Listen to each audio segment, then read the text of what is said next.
Ok, esto ya está grabando. Buenos días, Josep María. Hola, buenos días. ¿Cómo estás? Muy bien, estoy encantado de poder presentar este documental que tanto trabajo ha costado y tan difíciles de llevar a cabo, ¿no? O sea, y de que se pueda ver. Pues los documentales, ya sabes tú, siempre... Sí, están como categorizados en un lugar, ¿no? Bueno, los documentales, sobre todo ahora con las plataformas, pues es verdad que se les ha dado una entidad que no tenían antes, aunque, bueno, un documental siempre es chulo de ver, ¿no? También es verdad que se acostumbra a confundir bastante, o confundimos bastante lo que es un documental o lo que es un reportaje, ¿no? Hay veces el documental yo creo que tiene una entidad, tiene una narrativa distinta y hay muchas veces que ahora pues ocurre a veces en plataformas o en algunos canales, ¿no? que bueno, hacer un reportaje sobre una persona famosa o sobre alguien pues porque es atractivo, la gente quiere saberlo, quiere verlo y entonces...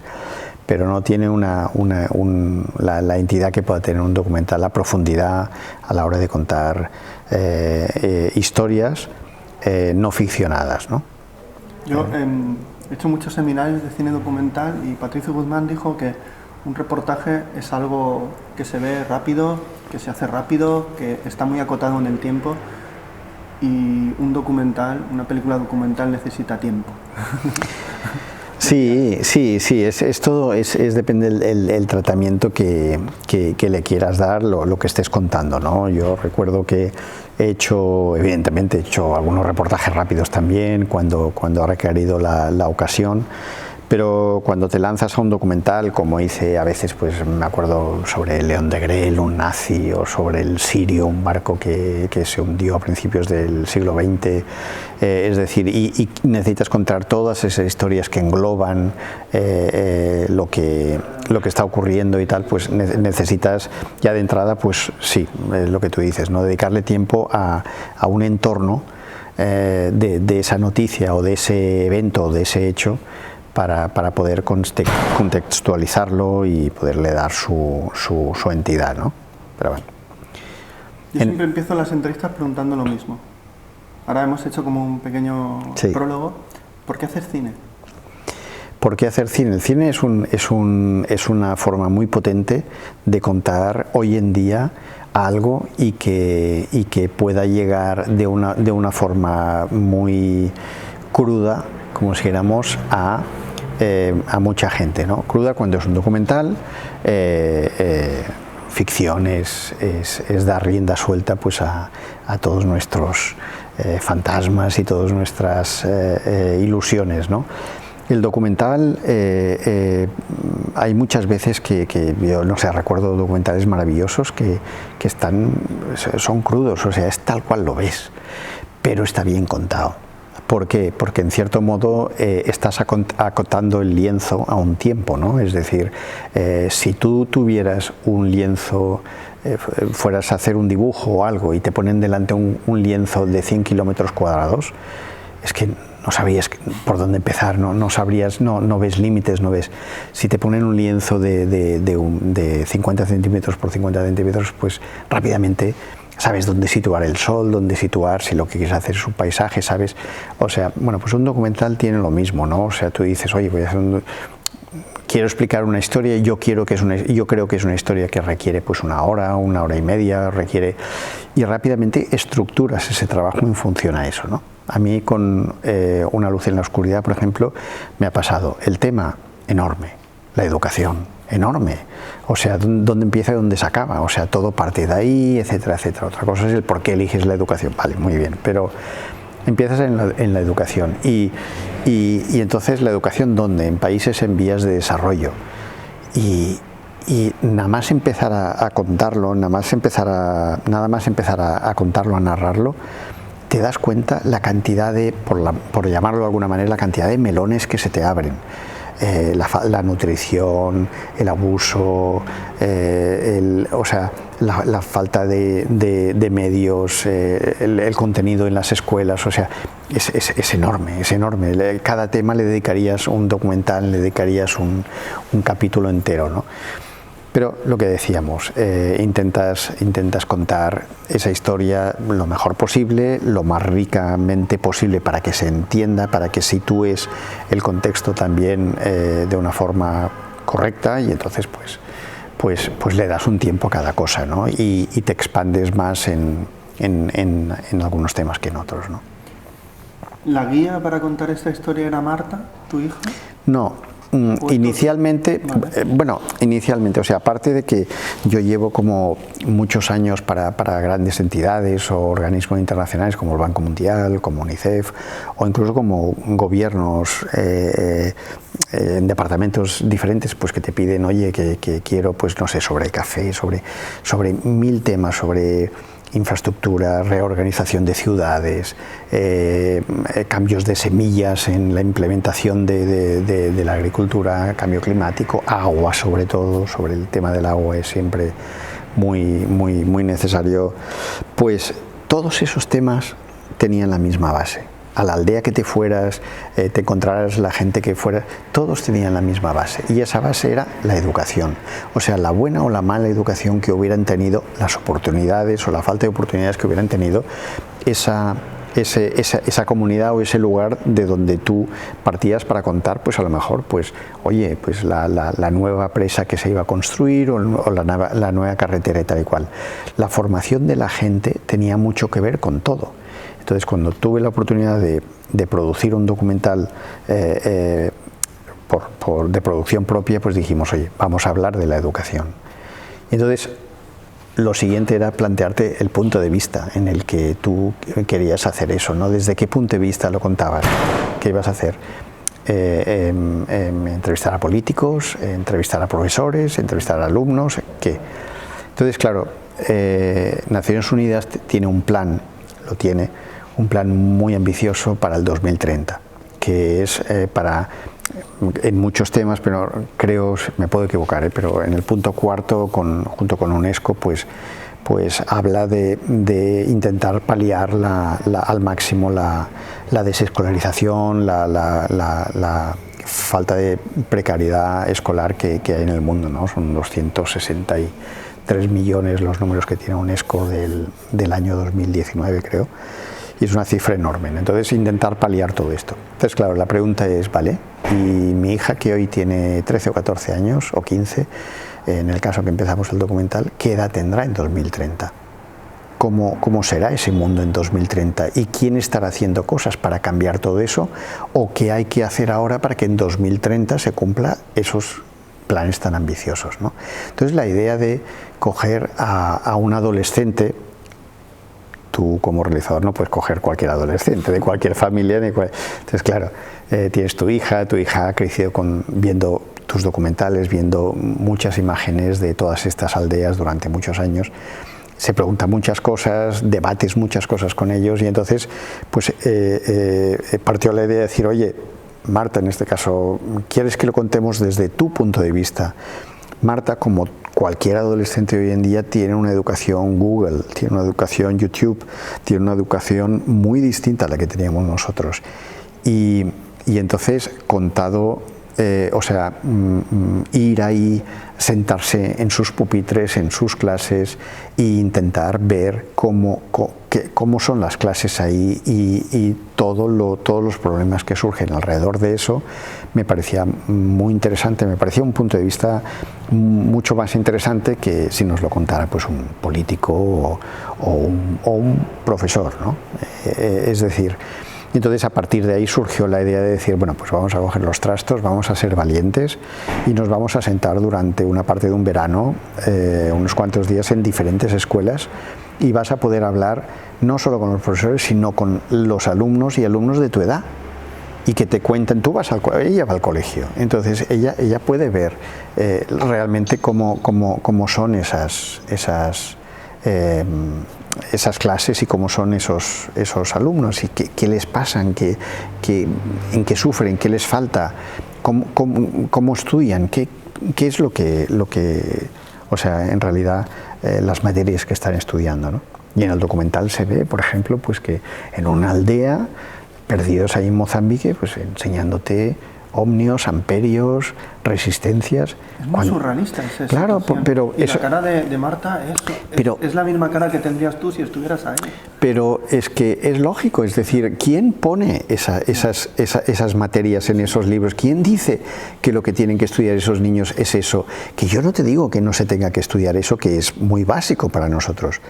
Pero es que esos niños no han visto en su vida un interruptor, no han visto una bombilla, no entienden que tú le das a un botón y se abre la luz.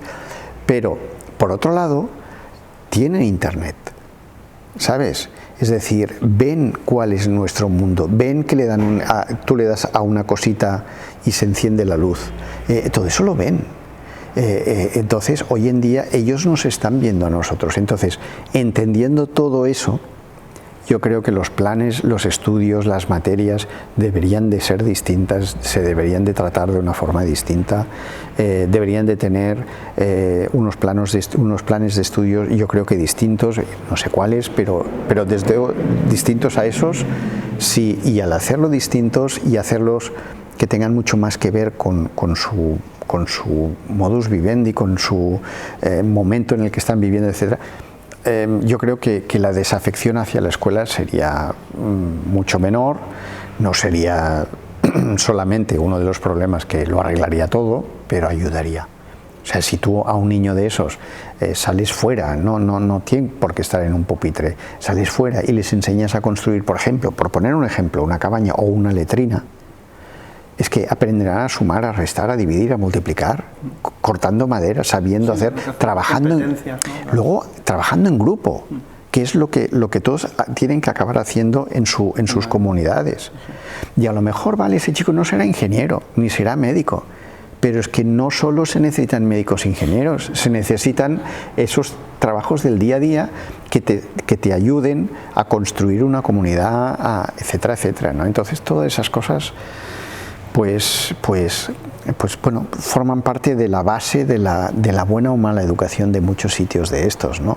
En los que quien dicta la norma de lo que deben estudiar, pues como se dice en el documental, está muy lejos de esas aldeas.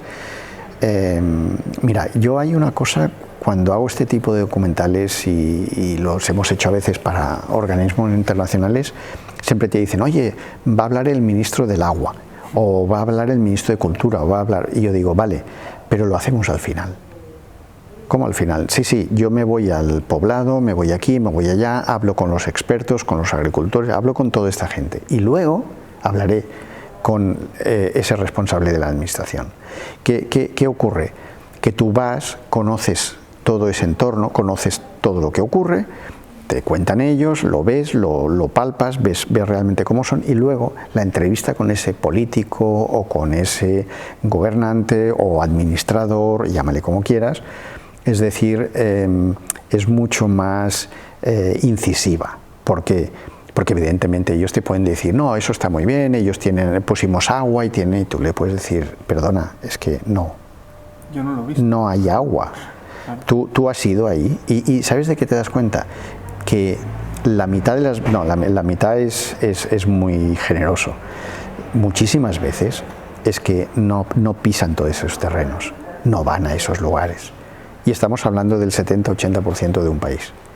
Porque no estamos hablando de escuelas en una capital.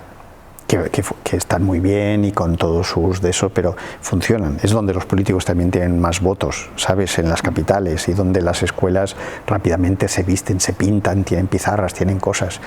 Pero eso es el 2% de un país, o una proporción en función, bueno, cada país es un mundo, ¿no? Pero y son distintos, pero realmente todo el resto de ese país, ¿qué ocurre? En manos de quién está. Todo eso es lo que contamos en este documental. Bueno, intentamos ponerlo encima de la mesa. Lo bonito es que la gente se lleve una mochila cargada de experiencias y de reflexión y de debate, ¿no? Eso es lo bonito, ¿no? O sea que tú, al fin y al cabo, a ver, yo cuento historias, no soy experto en educación ni tengo nociones de gobernanza, de todas estas cosas, ¿no? Tú estás ahí lo ves, te haces muchas preguntas y esas preguntas están puestas en el documental. Es muy interesante la mezcla entre que nos guíe en la historia un adolescente con una conciencia social realmente admirable. Yo con 15 años tenía alguna, pero no tanta, me parece, o no la recuerdo como tan intensa. Pero después la mezcla de los gobernantes, de los expertos, de los occidentales, ¿no? De los occidentales que tienen poder, ¿no? Esa mezcla es interesante, que es el espejo del que hablabas ahora, ¿no? ¿Eso estaba desde el principio? ¿Era necesario ese reflejo?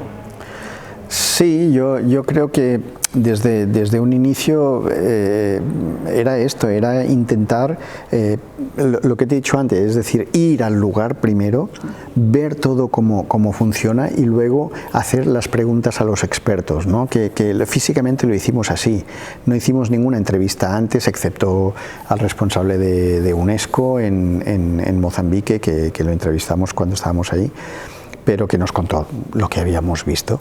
Y lo que luego vimos, ¿no? Entonces, ¿qué ocurrió? Pues esa misma dinámica que yo aplicaba en mis documentales, la apliqué con Marta, es decir, Marta, vete ahí, siéntate en los pupitres, habla con esas chicas, habla con esos chicos, mira lo que ocurre, ¿no? En una escuela, en varias escuelas, y entonces luego vete a Londres, vete a Nueva York, vete a Madrid, vete a Barcelona, vete a Sevilla, vete donde tú quieras y pregunta a los expertos que podamos, que nos dejen, que quieran participar e intenta averiguarlo, pero es que muchas veces te decían, no, es que eso pues es así, y Marta decía, es que no es lo que yo he visto. Y entonces cambia la conversación y se hace mucho más interesante, ¿Qué has aprendido y desaprendido después de todo este viaje? Porque a nivel, supongo que... Sobre todo es que es fácil, o sea, he aprendido que una cosa es lo que te han contado toda la vida y que la realidad es muy distinta. Cruda, peor, mejor, es distinta. O sea, los medios de comunicación muchas veces por prisas, por intereses, por mil cosas que ocurren y sobre todo por prisas, porque contar bien estas cosas requiere un tiempo y requiere un tiempo a lo mejor no de contarlo, sino de la investigación, de ir. O sea, un periodista hoy en día le dices, oye, cuéntame todos estos refugiados de Siria y todas estas cosas y tal y cual, y tú dices, ya, pero vamos a preguntarnos ¿por qué? ¿Qué ocurre? ¿Por qué salen? Porque un refugiado que esté ahí yo qué sé, pues en Lesbos o en cualquier isla o en cualquier lugar, en Túnez o en Grecia o en Alemania que haya salido ahí un tío que era profesor, ese tío se va por gusto, está ahí refugiado porque le da la gana o está sobreviviendo a algo. Y ese algo porque se ha provocado, y eso de dónde viene, y eso vamos a echar para atrás de todo esto. Necesitas tiempo, necesitas querer contarlo, necesitas es complejo, es complicado. Y buscar también la manera de contarlo, ¿no? Para no caer en esa mirada occidental de que tanto se habla en la película, de que tanto se critica esa mirada que nosotros sabemos y ellos no saben, ¿no? Claro, porque tenemos una visión muy egoístona de todos, como cuando te viene el tema de los inmigrantes. Es que me molestan los inmigrantes, es que me van a quitar el trabajo, es que no me gustan, es que son feos, es que son... Pero a ver, inmigrantes, o sea, mírate tú, ¿qué estabas haciendo tú a principios de siglo?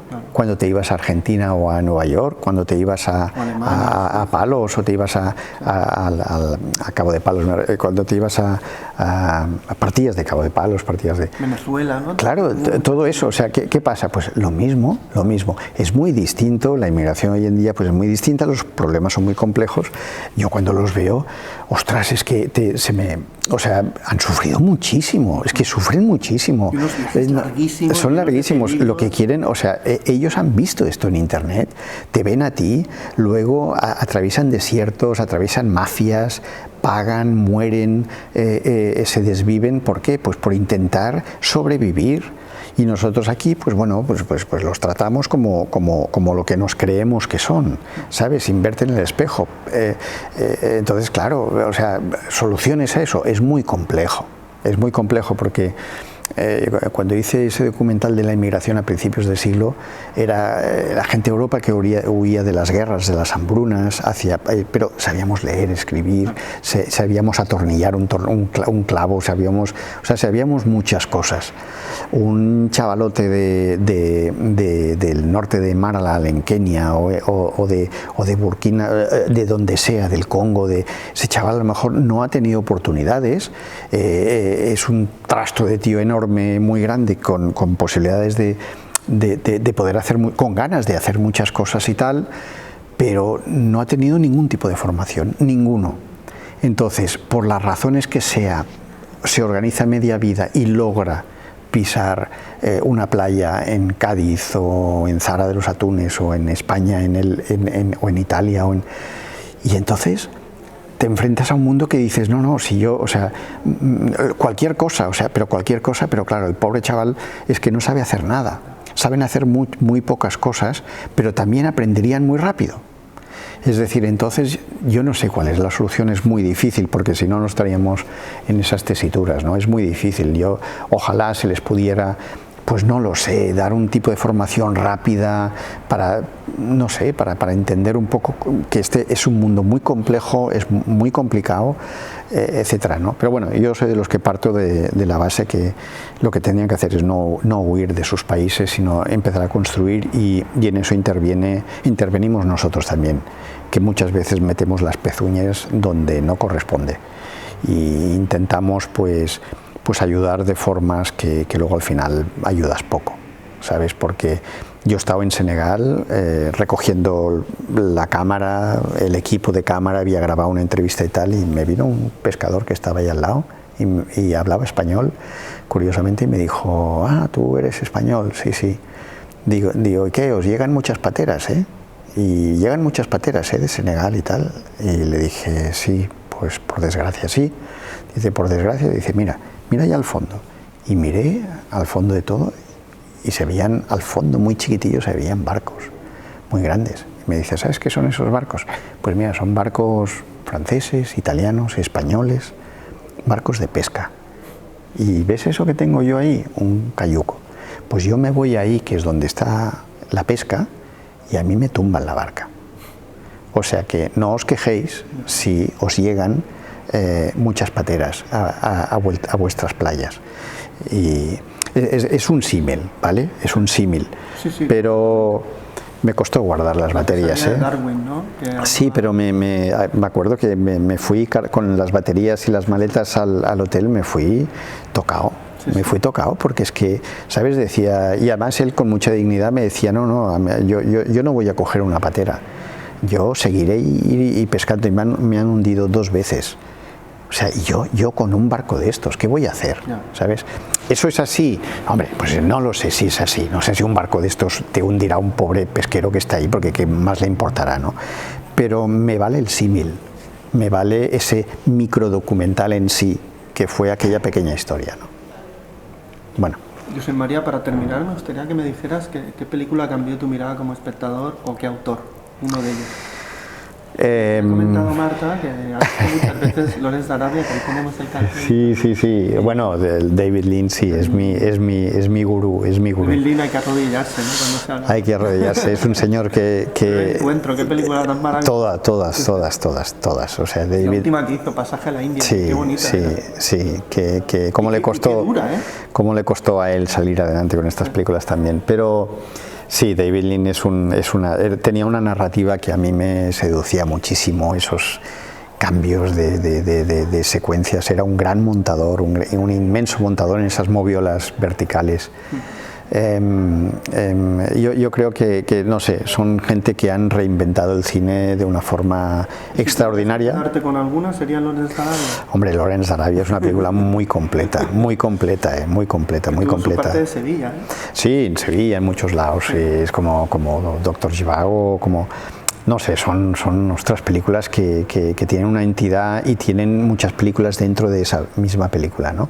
Y además de Lawrence de Arabia podías hacer un documental, que se han hecho, sí, de Lawrence, pero de un personaje así, ¿no? Pero el tío, no sé, bueno, tiene que ver el guión, son muchas cosas, ¿no? Por eso él era director de esa película y acabó siendo la película que acabó siendo. Hay muchísimas películas y muchísimos documentales extraordinarios. No lo sé, grandes documentalistas, grandes cineastas que al final lo que haces es narrar o una historia, que Lawrence de Arabia no es ficción, o sea, es ficción, pero está basado en un personaje, como lo pueda ser, yo que sé, contarte una historia como E.T., sí, tan, ¿sabes?, tan aparentemente tontona, pero que habla de la diferencia entre generaciones de cuando eres pequeño y cuando eres adulto, ¿no? No sé, mil historias. Que ojalá. Josep María, un placer hablar contigo. Muchas gracias a vosotros, por tu tiempo. Y yo siempre digo, hasta la próxima película. Hombre, hasta la próxima película, y nos veremos en la oscuridad de la sala, del sillón de casa, ya no sabemos hoy en día. Muchas gracias a vosotros.